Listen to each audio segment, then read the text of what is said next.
Analisis PT Unilever Tbk. PT Unilever Tbk adalah bisnis yang bergerak pada produksi, pemasaran, dan distribusi barang-barang konsumsi, termasuk di dalamnya sabun, deterjen, es krim, bumbu-bumbu masak, kecap, produk-produk kosmetik, minuman, dan bahan pokok teh dan sari buah. Kami menyarankan untuk membeli saham Unilever, karena dalam 1 bulan terakhir, saham Unilever telah menguat sebesar 20,17 dengan pergerakan di rentang 3.350 sampai 4.400. Dan investor asing juga tercatat membeli saham Unilever sebesar 351,14 miliar selama 1 bulan terakhir, di mana valuasi Unilever saat ini di sekitar 30 kali first earning ratio, padahal secara historikal Unilever diperdagangkan di 45 kali first earning ratio. Saham Unilever juga layak dibeli karena Unilever sebagai perusahaan besar dengan kinerja yang terus meningkat. Deskripsi bisnis Unilever.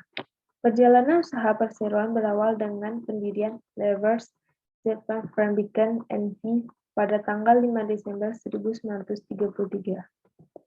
Di tahun 1980, perseroan berganti nama menjadi PT Unilever Indonesia. Pada tanggal 30 Juni 1997, perseroan mengalami perubahan nama menjadi PT Unilever Indonesia Tbk. Bisnis perusahaan dibagi ke dalam 2 divisi utama, yaitu Home and Beauty Personal Care dan Food and Refreshment. Saat ini, perseroan berkembang pesat sebagai salah satu perusahaan barang konsumen yang bergerak cepat atau FMCG terkemuka di Indonesia. Perseroan memiliki 9 pabrik yang berada di kawasan industri Jababeka Cikarang, Jawa Barat, dan Rungkut, Surabaya, Jawa Timur. Kantor pusat yang berada di Bumi Serpong Damai, Tangerang. Analisis ekonomi lokal dan global Unilever. Unilever Indonesia menghadapi berbagai tantangan di tengah pandemi COVID-19 yang terus berlanjut pada tahun 2021. Terutama dari faktor-faktor eksternal. Di sisi bisnis, divisi Food and Refreshment tumbuh dan mendukung kinerja perseroan pada tahun 2021, didorong oleh konsumsi rumah tangga yang lebih tinggi selama pandemi, ditambah dengan program pengembangan pasar dari merek-merek yang kuat.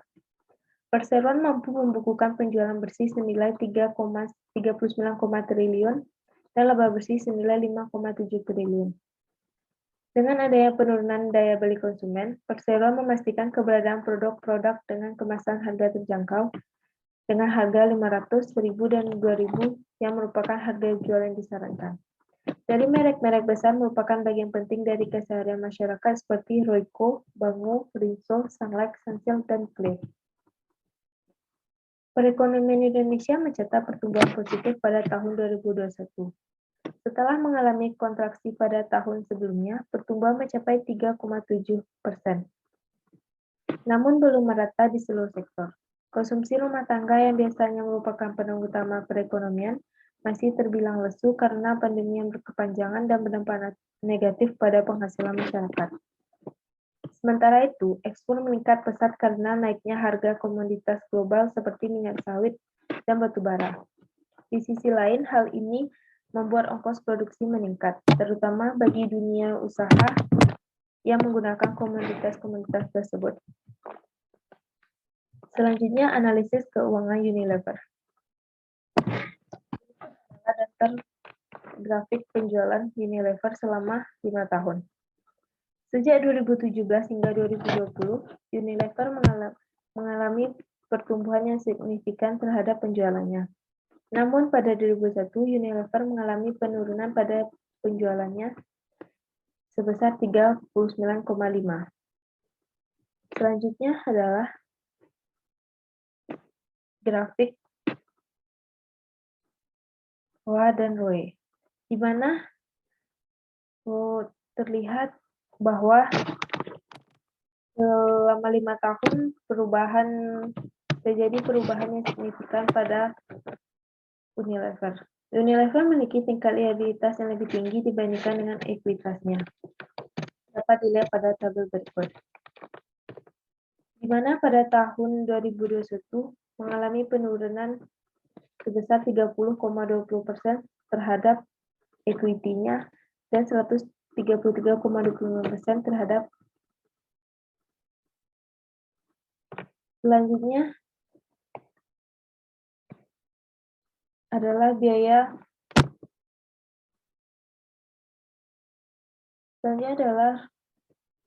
arus kas dari aktivitas operasi perusahaan.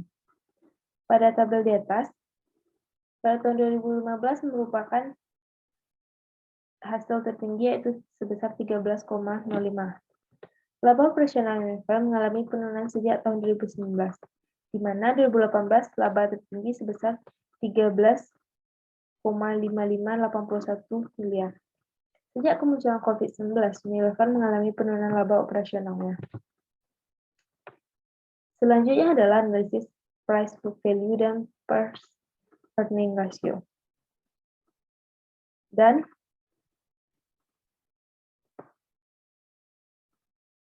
earning before interest, tax, depreciation, and amortization adalah rasio yang digunakan untuk menilai mahal murahnya suatu perusahaan berdasarkan kemampuan menghasilkan laba usaha.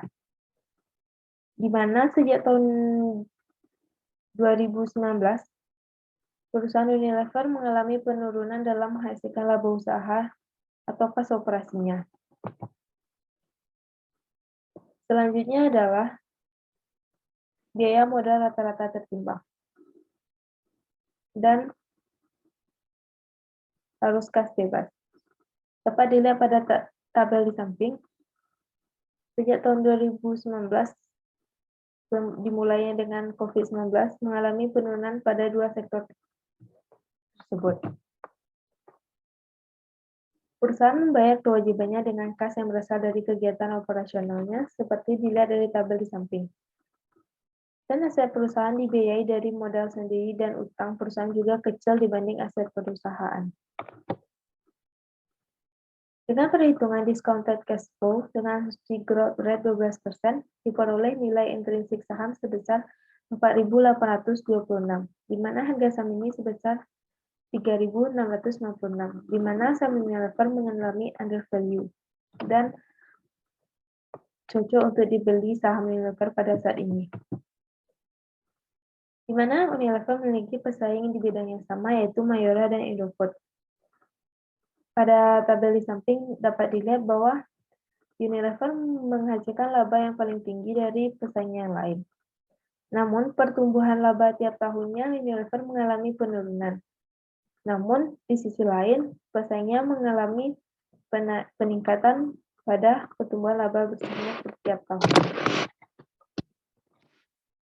Sekian presentasi saya. Terima kasih. Assalamualaikum warahmatullahi wabarakatuh.